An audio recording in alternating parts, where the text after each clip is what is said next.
Bilmirlərmi kim olduğumu düşündün gedib unudacağım. İçimdəki qəzəb yetərli, çarə olmadan hamı yanmalı. Daha bir işim var, misyam yarım çıxdı. Sadəcə bir xəyanətkar bağışlayardı. Şəhzadə ödəməli həmin günə görə, aldığı cana görə. Qasırğa gəlir buludla, xilas etməyəcək qatma qatı.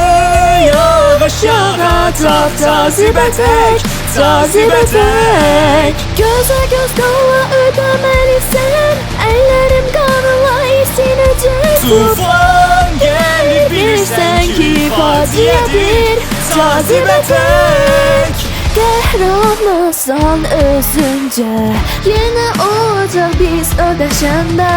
Alaram onu, axıdar qanı, qırılarsan xilas etmədin deyə. Keşke oradaydım onun yanında, məni tamamlayan tek köşini ruhumla. Bəlkə sənə biraz qızışardım və anlayardım bunu niyə edirəm. Qasırğa gəlir buludla, xilas etməyəcək qatma qatı. Yağış yağacaq cazibə tək, cazibə tək. Gözə göz qala ödəməlisən, əllərim qanla isinəcək. Tufan gəlir bilirsən ki faciədir, cazibə tək.